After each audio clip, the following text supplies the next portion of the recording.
justice throughout the United States. And so some of these slides can be a bit tricky. And so I just really want to let you guys know that. I'll also let you know when I start those slides, and if you need to step outside and step away, please feel free to do that. But I think it's really important that we look at this objectively and that we talk about this through the lens of exactly how this happened, because this is how we can really understand why it's so important that we move forward in a better way. And also, I want to get in kind of a feel for where you all are at in like your own learning. So, how many of you are familiar with the term white feminism? You heard that term before. Do you feel like you understand the term? Like have like a good understanding? Somewhat. Okay. What about reproductive justice? Do you see reproductive justice and reproductive rights as being the same thing, or do you think that they're different? Different. Okay. All right, cool. So I sound like we have some experts in the room, which is good. So we're going to go ahead and get started. And I also want to let you know that this conversation is really geared towards white women. I am a white woman. I identify as a white woman. I've been doing work in the repro space for quite some time. And this presentation came about through a collaboration with another white woman who works in the repro space in Greensboro, North Carolina.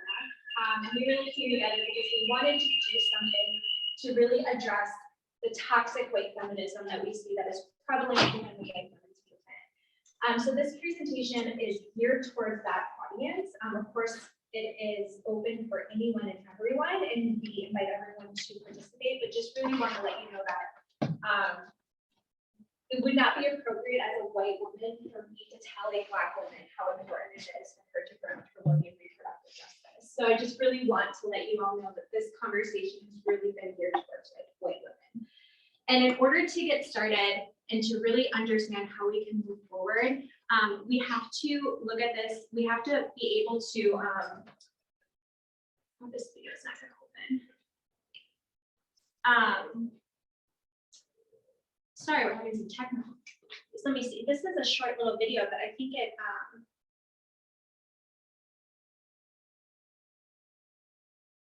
Is there a way for me to play this video? Do you know? Let me see. I need to get on the Wi-Fi real quick, which is conference. Unless you're already on. Can you like? Where is?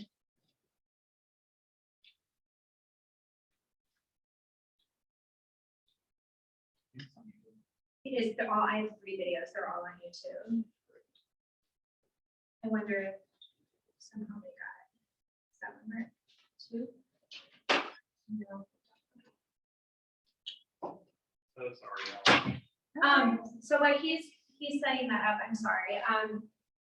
I think it's really important to understand that we can't grow without being uncomfortable. So we really have to figure out how to be comfortable with discomfort.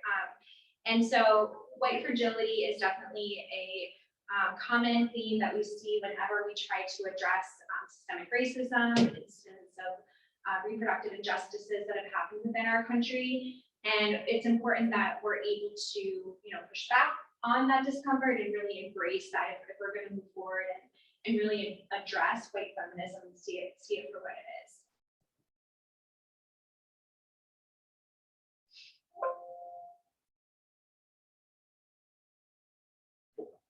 Okay. Sorry, y'all. I use a Mac on my God. What is happening?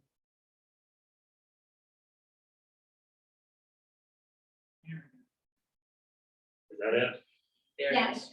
So I have 3 very short videos I'm going to show you throughout the presentation. And the reason why I chose these videos is because I think that there are concepts that are really important in this conversation, and these videos do a really good job of summing them up in a very concise way. And so the first one is how white fragility reinforces racism.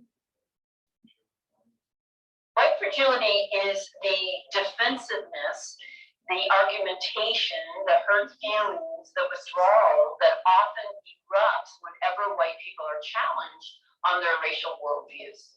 You know what? This is a color-free zone here. Stanley, I don't look at you as another race. See, this is what I'm talking about. We don't have to pretend that we're colorblind. Exactly. That's fighting ignorance with more ignorance. The fragility part is meant to capture how little it takes to cause white people to erupt in defensiveness. But the impact of that defensiveness, however, is not fragile at all. It functions as a kind of everyday white racial control by making it so difficult for people to challenge us on our unaware assumptions and biases. And most of the time they don't. And so it functions to keep everybody in their place and protect the racial hierarchy. No, I'm not a racist. I am the least racist person you've ever. Some defensiveness is natural, it's a natural part of the process. The key is that you must move through that defensiveness. It's defensiveness that functions to refuse to engage, to protect a very limited worldview, to let in no information or no challenge. Guys, come on, okay?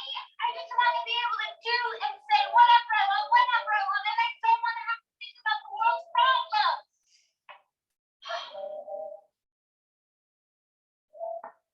It serves us not to speak about it. Racism is the status quo.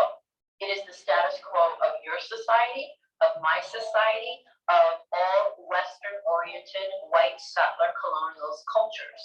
And that status quo of racism is comfortable for me as a white person virtually 24/7. This country's judicial system has not been great for us. Here comes a 2-hour lecture on black stuff. God, I wish my proxy were here. Go ahead. So I am not going to get to where I need to go from a place of white comfort. I'm going to have to get mighty uncomfortable in order to challenge that. When somebody tells me that they don't see race, I say, I mean, that's fine. You can choose not to see the sky, but it exists. The number one question I'm asked is, what do we do? And before I answer that, I want to offer a couple of challenges to that question, because I find it a very problematic question. So the first thing is to think long and deep about what it took for you to ask that question. How in 2020, your question could be, what do I do about racism? How you have managed not to know, and write down how you have managed to be a full functioning adult in 2020 and not know what to do about racism.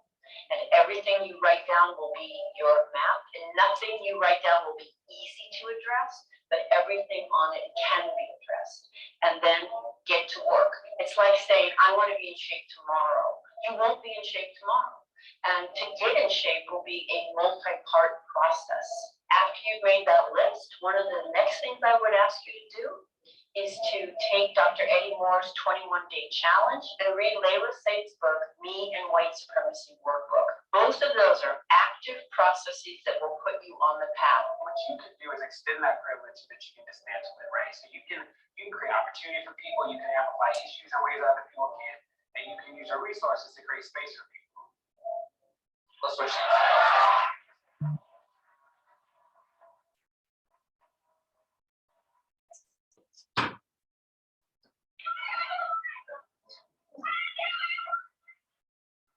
Our voices have been missing from the table for far too long. And by not talking to one another, a couple of things are reinforced. One, we reinforce this idea that we're outside of race. We continually put the burden, the psychic energy of race onto people of color. And most of the time, we discount what they have to say. You don't think you live in change and write books that incorporate white lives into them substantially. You can't understand how powerfully racist that question is. You should never ask a white when are you going to write about black? I am not dismissed as being biased or playing the race card or having a chip on my shoulder when I challenge racism. It doesn't mean I don't get dismissed, but the impact of that dismissal doesn't hurt me in the same way that it hurts when we dismiss people of color. This is the most complicated social dilemma of the last several hundred years. We need many angles, many approaches, and many voices. All right, thank you for taking some time to ground our conversation with that video. And so let's get uncomfortable. I really think that that's how we start. We understand that there's value in discomfort, right? My name is Misha Stone and I'm a reader services librarian in the reader services. No, you're good, you're good. And before we Totally. I would like to. So think about together. something you've accomplished in your life, right? Something that you're really, really proud of. And think back to when you first identified that as a goal and something that you wanted to accomplish. And I'm sure it felt scary. I'm sure it felt, uncomfortable. But then also recognize that we're dealing with people's lives here. We're not dealing with a college degree. We're dealing with like running a race. And then you understand that one, it's really important that we get uncomfortable and we embrace discomfort in order to grow forward. But it's even more important that we take that journey, especially if we're committed to being good allies, if we're committed to doing this work equitably, and if we're committed to addressing some of the harm that institutions that we benefit from have perpetuated in the past. So a couple ways that we can get uncomfortable. So one, don't wait for the perfect time. You can start this work at any time. I really liked in that last video how she called out that the question of what am I supposed to do is really problematic. How did you guys feel about that when you heard that? Is it something you've heard before? Was that the first time that you've heard that asking what you're supposed to do about racism is a problematic question?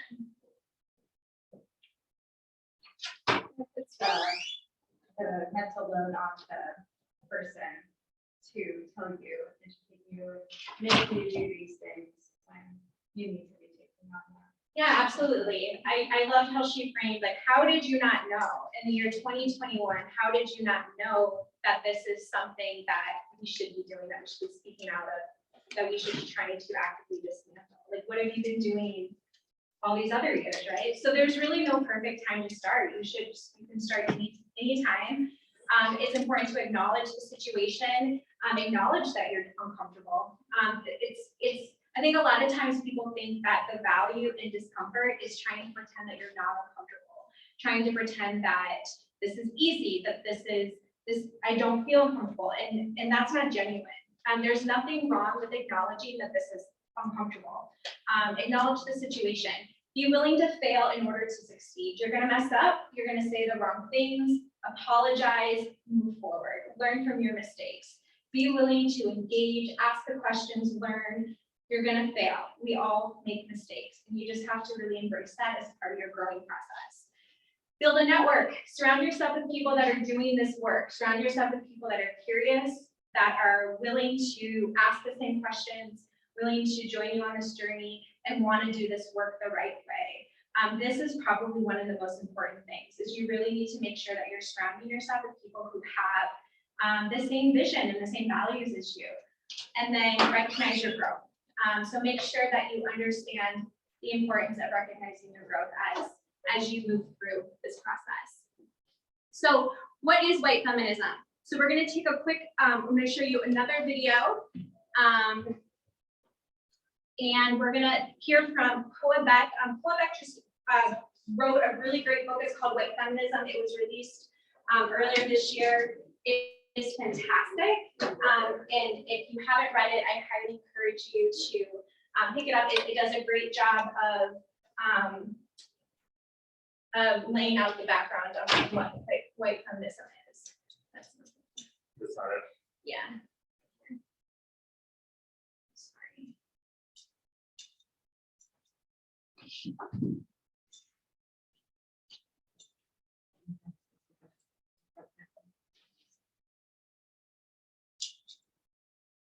I write a lot of essays for school, but I also write sales descriptions for my Etsy shop. I use Grammarly on my work emails.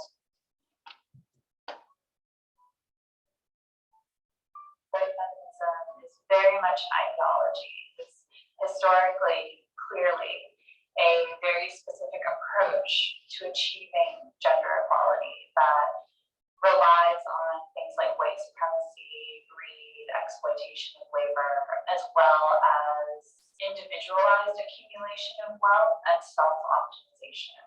For instance, like ads that clearly rely on white feminism is that you are focused in on as the individual maker of change, that the feminist revolution starts and ends with you and you alone, as opposed to building other movements, people around you, or thinking more collectively in your strategies. White feminism as a practice and as an ideology originated very clearly with the white and upper to middle class suffragettes in the United States. These were women who, as little girls, grew up hearing their mothers talk about one day having the right to vote, and it did occupy this very abstract sort of fantasy. But unlike the radical suffragettes, so like Elizabeth Cady Stanton, women in the 1800s, what we think of as the more modern suffragettes, the ladies with short hair who picketed outside the White House and were force-fed, they decided that they had a big PR challenge ahead of them, and that in order to effectively spread the gospel of women's rights, and particularly women's suffrage, they needed to export an image of what a suffragette is, basically to preemptively combat this idea that a suffragette was a scary other who, spoke shrilly and was trying to become a man. So they doubled down on the idea that a suffragette was young. A suffragette was white. She was very fair-skinned. She was very conventional and feminine. She was thin. She was heterosexual. She aspired to be a mother and a wife. And she also liked to spend money and support business. And so suffragettes literally in-house designed who this woman was, built artistic representations of her, and exported them everywhere, from literal ads to suffrage to department stores and that sort of thing. White feminism has always, used what we would now refer to as branding, and they have always partnered with consumerism, whether it's 2020 or 1920. In the 1917, 18, 19, when the conversation on women's suffrage was really starting to accelerate, a number of suffrage organizations partnered with brands like Macy's, for instance, which was deemed the headquarters for suffrage. And they partnered over a number of outfits that were deemed the official suffrage outfit. Macy's and a number of other department stores sold suffrage luggage tags, flags, bonnets, cups, valentines, really cementing and foreshadowing this idea that you participate in feminism through buying, and you show your politics through buying. And I see a through line, from being a white middle class woman in the 1920s and supporting the right to vote by purchasing, womanals, which were a real outfit that was marketed toward suffragettes, through, now purchasing March On lipstick by Elizabeth Arden, which is real. Right, so now you get a better understanding of the history of feminism, really. The history of this movement began with white women that wanted to take up the torch against patriarchy, but wanted to leverage oppressive systems of homophobia and racism and capitalism to other people that were not upper class, heterosexual, cisgender, white. And so this movement is really built in systems of oppression. It's a racist ideology. It claims to speak for all women, but it really only speaks for white women. About 6 in 10 US adults say that feminism has helped the lives of white, Black, and Hispanic women at least a little. More than a third say that feminism has helped white women a lot, but only 21 say it's done the same for Black women. And just 1 in 10 say feminism has helped poor women a lot. White feminism really exists to just promote the comfort and the safety of white women. And one of the main items, or one of the main components of this that's really problematic, is when mostly white women-led organizations will look to pack their councils or pack their leadership teams with Black women, with people of color, particularly at women's marches, to show that they do care about these issues, while continuing to not actually center any of the issues that impact these communities. So I'm sure you've all heard of the term intersectionality. We'll talk a little bit more about that, but it's essentially the idea that Black women, women of color, cannot separate these other identities from their identity of being a woman. White women have always had that luxury.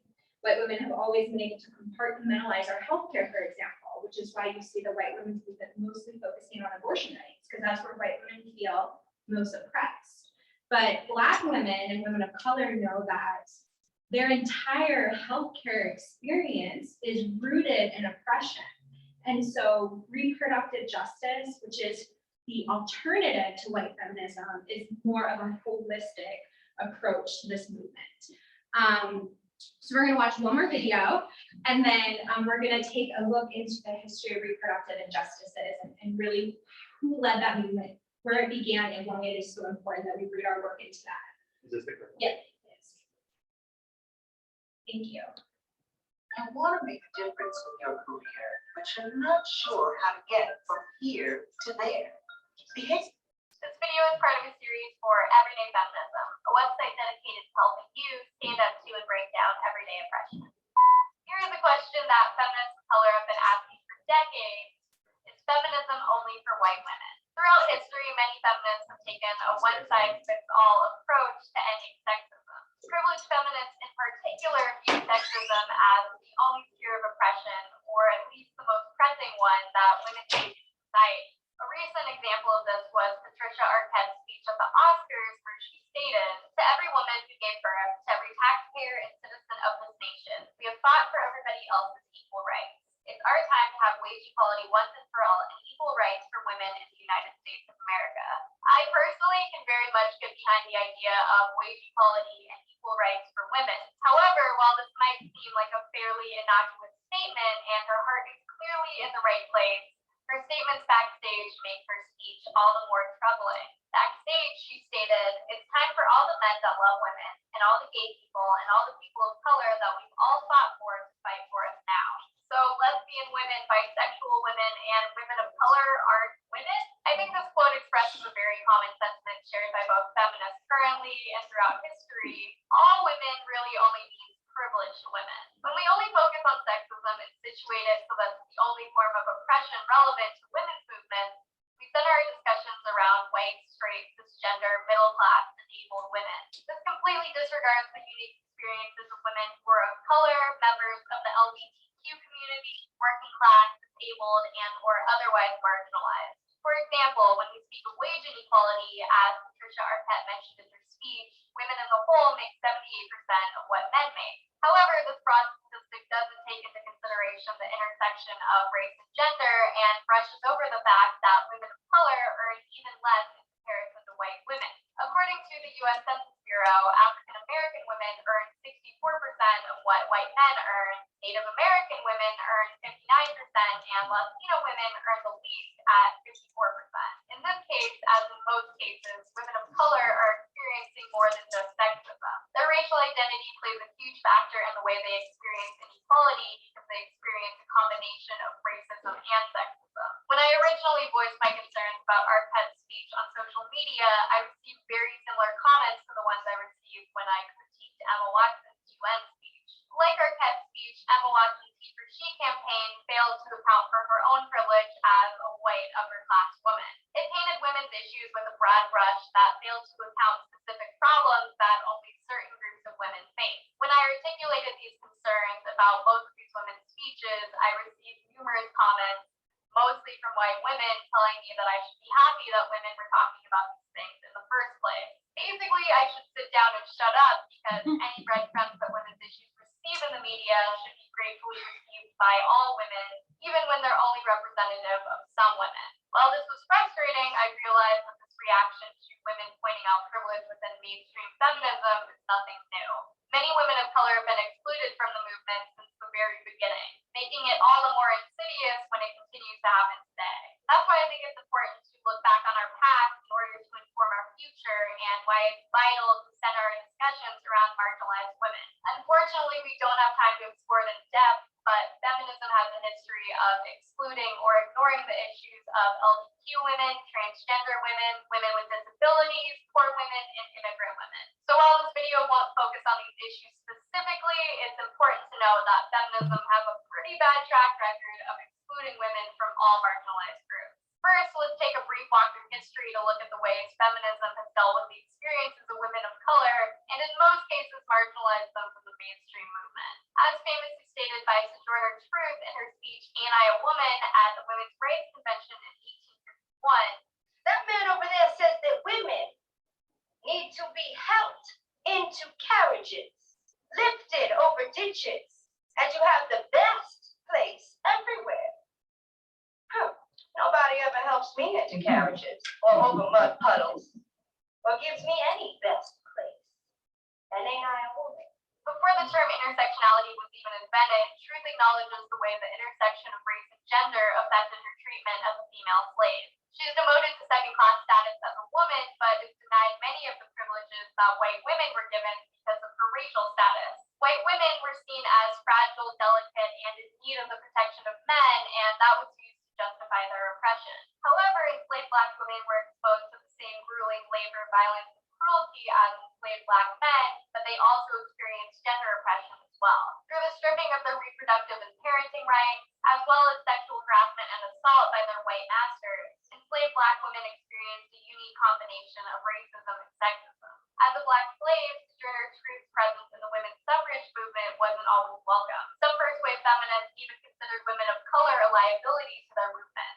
They thought that adding women of color to the movement might be a little too controversial and would dissuade their racist white male allies from supporting women's suffrage. The National American Women's Suffrage Association, despite having some Black women as club members, actively discouraged many Black women's groups from associating with them. And in 1913, women of color were banned from marching in the suffrage parade with other white women and were forced to remain in their own segregated unit. This mirrors many protests from white feminists today who argue that race issues should be viewed separately from gender issues, and the feminist movement should only focus on sexism. Basically, the issues that women of color face should be shoved into the background, while white feminists like Patricia Arquette and Emma Watson take up the mantle. Kimberly Crenshaw, a Black feminist, first coined the term intersectionality to acknowledge the nuances of belonging to several different groups at the same time. For example, one of the struggles she had to face as a woman of color is that she felt that she had to pick one particular part of her identity over the other. She was basically either a woman or a person of color, which completely ignores the reality that the sexism that women of color face is often racialized, and the racism they face is often sexualized. By taking a one-size-fits-all approach to feminism, we ignore the ways that racism, classism, homophobia, cissexism, and ableism can interact with sexism to negatively affect women of all different backgrounds. This is why, even though it's important to focus on our commonalities, it's also important to focus on our differences. In some ways, it makes sense to want to focus on common struggles within a group. However, this is at the risk of ignoring the struggles that are unique to women of color, because when we ignore our differences, we only end up erasing and further marginalizing the voices of already marginalized women. These are comments insulting all. Right. I'm gonna make sure I shut this off. Sorry. All right. What did I do? Here we go. So hopefully we have an understanding of what white feminism is, right? And I mean, we could spend hours talking about the history of white feminism and all of the problems throughout the history, but let's talk about reproductive justice. So reproductive justice, this is a term that was coined by Black women. It was mostly in the 80s is where it started. And it was a response to this white women's movement that was happening, that was excluding them, that was really only focusing on issues that impacted them. And there's three core principles of the reproductive justice movement. So it is the right to not have a child. This is abortion rights. This is reproductive rights wrapped into what a lot of people associate reproductive justice, reproductive rights, and the women's movement with is this first core principle. But reproductive justice takes it further, and it says that reproductive justice is also about the right to have a child. It's about the right to have access to healthcare. I'm sure you've all heard about disparities in healthcare outcomes, the Black maternal health crisis, where we know today that Black women are 4 times more likely to die in childbirth than white women, and it's because of systemic racism that's present in our healthcare system. So if we are going to fight for the right to not have a child, we also need to make sure that we have the right to have a safe, healthy child as well, and that is also part of this movement. And then it's also the right to raise a child in a safe, healthy environment. We also need to make sure we have access to housing, to food. Police brutality is a reproductive justice issue. When you think about children, particularly Black children, particularly Black males that are being murdered by our state, basically, and state-sanctioned violence that's happening in mostly Black communities, that is a reproductive justice issue. But when you look at the white women's movement, the white feminism movement, these two principles have always been excluded because white women don't feel oppressed. They don't experience the same types of oppression when they try to book an appointment with their OBGYN and when they go into labor, when they choose a neighborhood for their families to live in and for their children to play. They don't have to think about the same types of things that Black, Hispanic, Indigenous, people of color have to consider because of their lived experiences. So reproductive justice takes a much bigger, a much broader, more holistic approach to this. And I would argue that there is nothing today that you cannot view through the theory of reproductive justice. Every single thing in our society can be viewed through this framework. So when we think about the reproductive rights movement, so white middle-class women were dictating the movement's agenda. They were mostly focused on abortion, making abortion legal, and then later keeping abortion illegal. This was the main focus. After the second wave, the first wave was mostly focused on white women getting the right to vote. Again, remember, it was just white women who were given the right to vote during that time. The second wave of feminism was focused on keeping abortion legal. And so in 1983, a group of Black women gathered in Atlanta at Spelman College. Over 1,500 African-American women attended, and they basically came together to say, we need to do something different. We need to develop a movement that is actually representative of our families, of our communities, and of our needs. And we need to make sure that we are centering our priorities because obviously the women's movement is excluding us and they're not addressing our needs.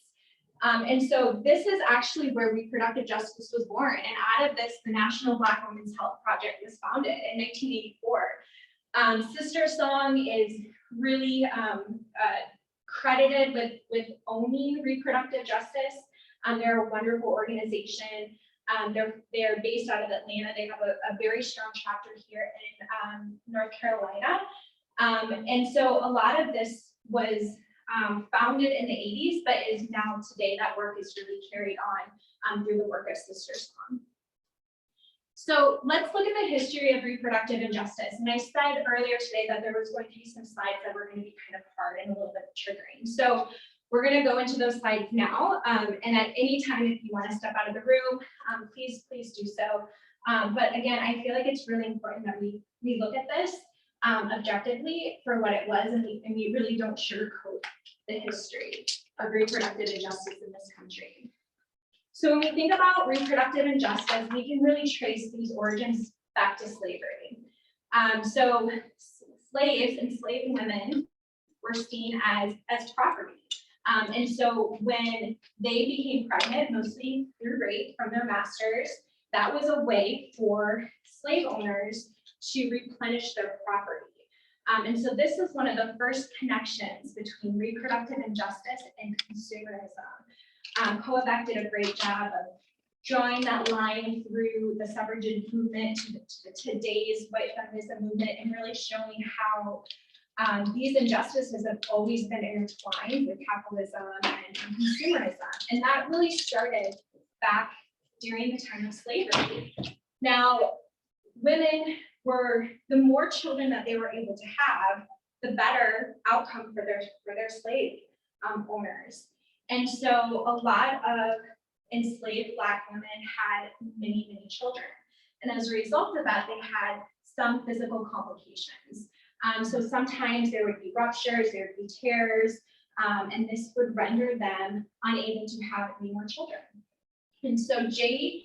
Marion Sims is known as the father of gynecology. He was a slave owner himself, and he decided, he had some slave owners that raised these concerns to him that they had enslaved Black women that were no longer able to have children, which essentially rendered them unable to produce more property for that slave owner. And he wanted him to fix this problem. And so J. Marion Sims basically took under his care 5 enslaved Black women and performed dozens of surgeries on them to try to create a new procedure where he would fix this physical ailment, which would allow them to continue to have children. And I will also point out that all of these surgeries were completed on them or conducted without any use of anesthesia. This was during a time when anesthesia was available. It was newer, but it was available. And that was 100% tied to the false belief of J. Marion Sims that Black women felt pain differently than white women. And so these these enslaved Black women were forced to endure this horrific pain, this horrific torture for, basically experimental purposes. And this went on for many, many years. And as the surgery and these experiments continued, these women actually would become his assistants, and they would assist him as they performed surgeries on each other. And so it's just such a horrific part of our history. And this is one of the first incidents of reproductive injustice.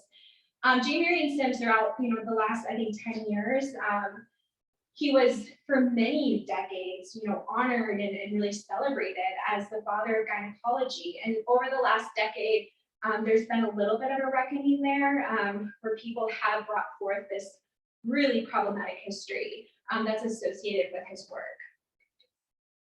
So eugenics, so into the late 1800s, when Sir Francis Galton, who's seen as the father of eugenics, he lived in England, and he really believed that intellectual capacity was passed down from parent to child in the same way that physical characteristics were. So he coined the term eugenics. He also coined the term nurture versus nature, right? You've heard that.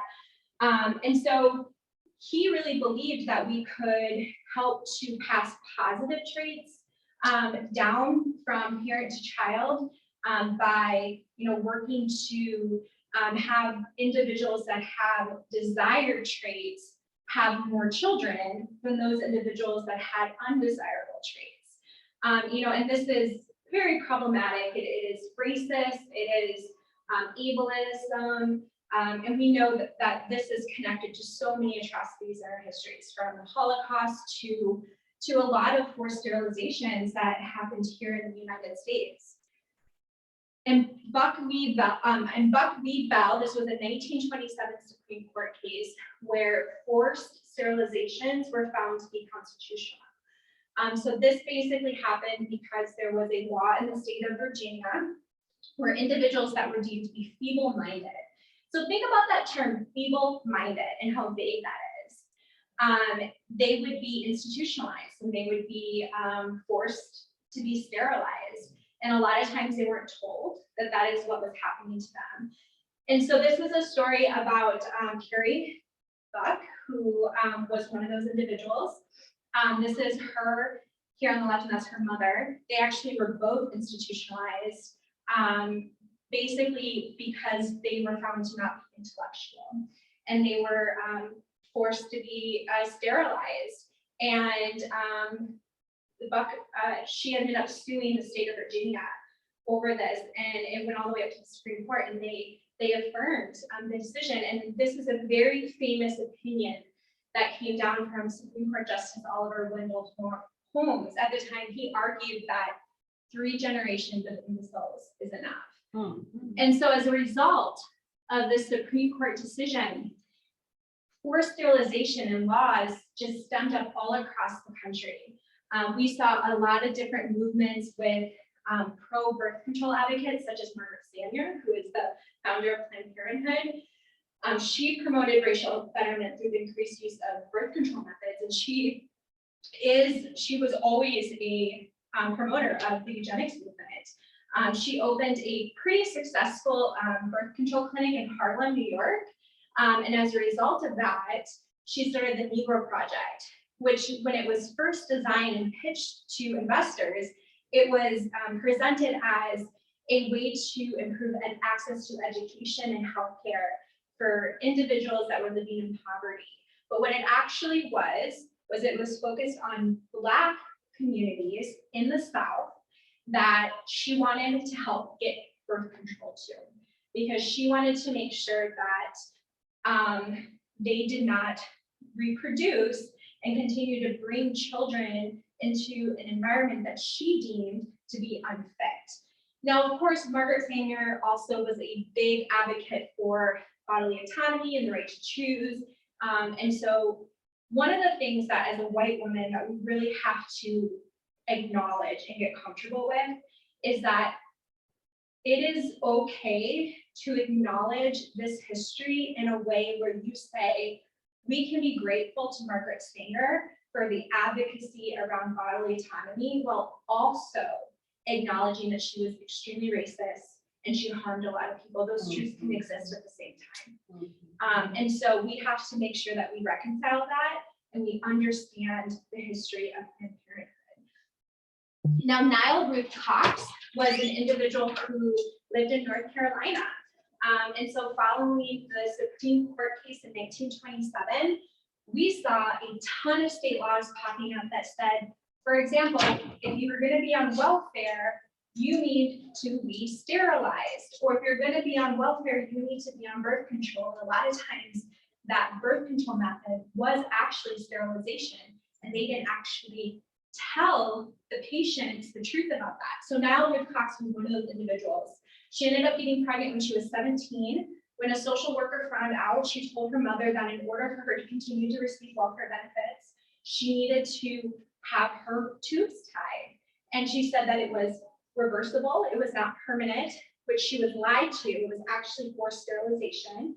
And so when Nile Ruth Cox, many years later, went to the doctor, she wanted to have it reversed because she was ready to have a child. They told her, we're sorry, we cannot do that. You are effectively sterilized. So she sued the state of North Carolina. Ruth Bader Ginsburg actually represented her when she worked for the ACLU, and they lost that case. I mean, North Carolina later did compensate that should be 7,600 people, but it was many, many years later. It was like in 2002 when they finally did that. But North Plant, have you guys heard of North Plant?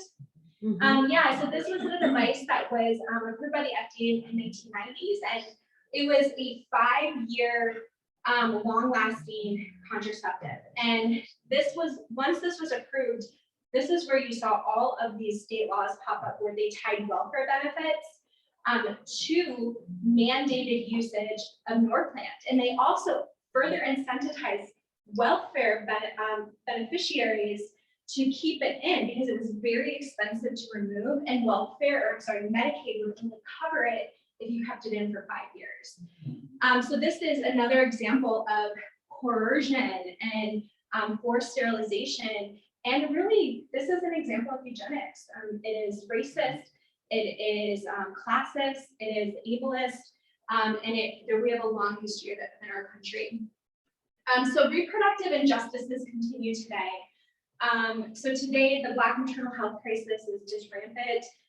It's starting to get more attention, but for a really long time, it really did not, have the attention it deserved. Have you all heard Serena's story? Right. So I won't go into that, but healthcare providers often dismiss Black women's concerns over pain, and today there are medical textbooks that actually say that Black people experience pain differently than white women, just white people, and there is no science that backs that up. I mean, though there are still medical journals and medical texts that state that. So we're going to spend the last 10 minutes looking at white feminism through the years. Is Buck v. Bell still the law of the land? Like, has it ever been challenged? So that case was never overturned.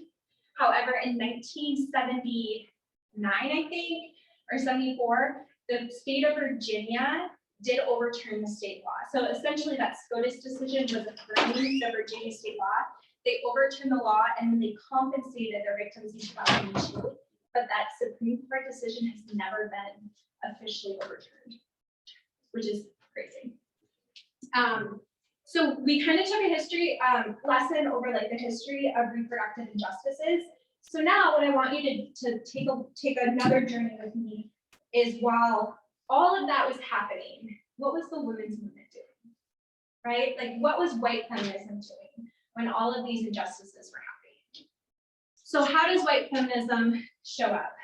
So we know that maternal mortality for Black women is 4 times the rate of white women. These rates remain even high when you account for income and education level. And yet, this has never been a front agenda item for the women's movement. Paid paternal leave has never been a front and center agenda item for the white women's movement. And a lot of the reason for that is because white women usually have access to paid leave through their employer. They're usually able to take time off from work. This isn't an issue that impacts them the same way that it impacts lower income individuals, particularly Black individuals, Indigenous individuals that really depend on that paid parental leave that is granted through government services. The Metoo movement. So the Metoo movement exploded a few years ago, but actually this is a movement that was co-opted from Black women. And if you also know the story of Emmett Till or the Tulsa massacre that happened, both of those situations happened because a white woman said that a Black woman accosted her, or a Black man accosted her. So white women have co-opted this movement while also failing to address the ways that white women have weaponized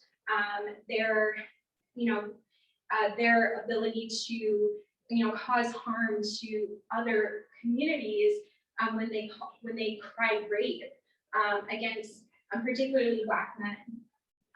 The white women's movement thinks that it's okay to take control over Black girls and women's sexual choices. So we just talked a lot about forced sterilization. I mean, that is atrocious, right? So you all look like very, very educated people, especially those that are probably associated with the women's movement and care about women's rights. Did you know about the history of that forced sterilization within our country? Yeah. So normally when I talk to a lot of white women, they don't know about it. And so this is just a really great example of how white women feminism shows up by only really highlighting the issues that impact their communities. So it regards Black women's children as disposables. We did an event this year where we wanted to highlight adoption stories, LGBTQ adoption stories.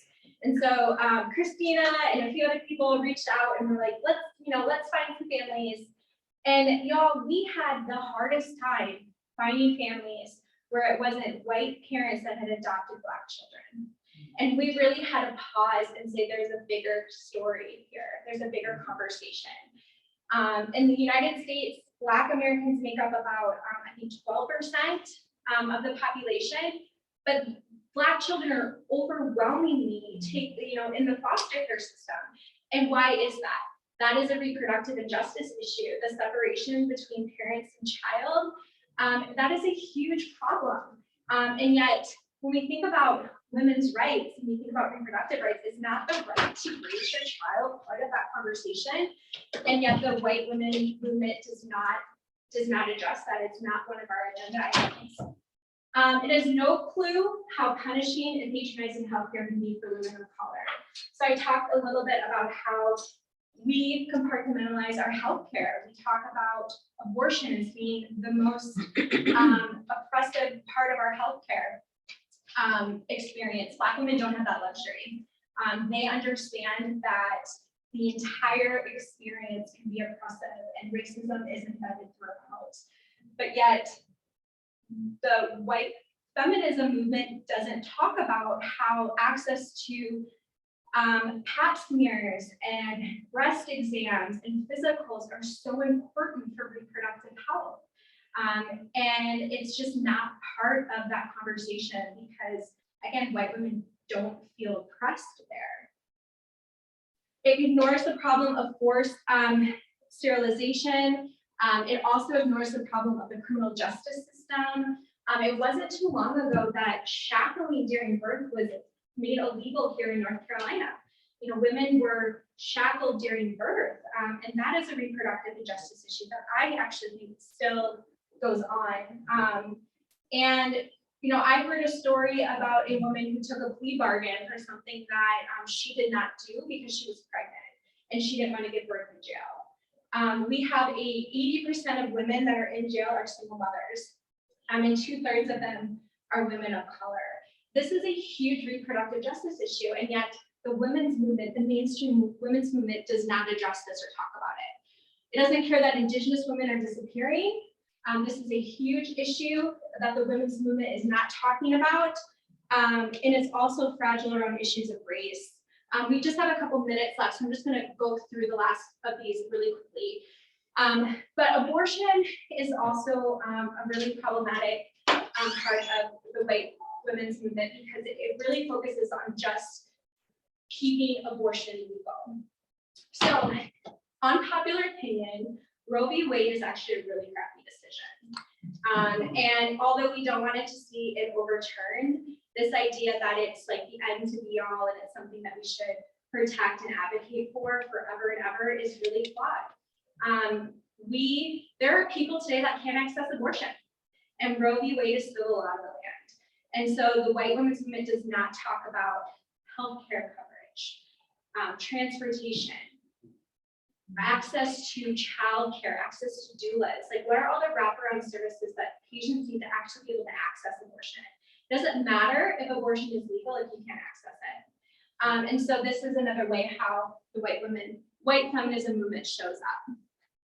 And so I'm just going to leave you with this slide. Radical empathy is something that I really try to live by. And I really think that it's important, especially as you continue to do this work, that you recognize that there's absolutely no way that you could ever understand an experience that you haven't lived. And so when you're working in an organization and there is a decision to be made about an experience that you do not have, it is not appropriate for you to make that decision. You need to look to individuals who have those lived experiences to make that decision. And if you're not surrounded by those individuals, that's your first problem. And so that is why we need to make sure that our leadership teams represent the communities that we seek and that we claim to serve. So yeah, I will leave it there. I threw a lot at you, so sorry about the tech problems. Wow. But here, I actually wanted to, there's some book resources, but if you want to email me, if you have questions, I can send you that list of resources. There's a lot of really great books out there. Oh yeah, take a picture. Thank you. But thanks for having me. Thanks for being a good audience.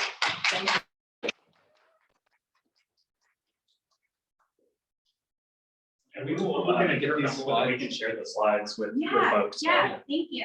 And your email again, Sarah, at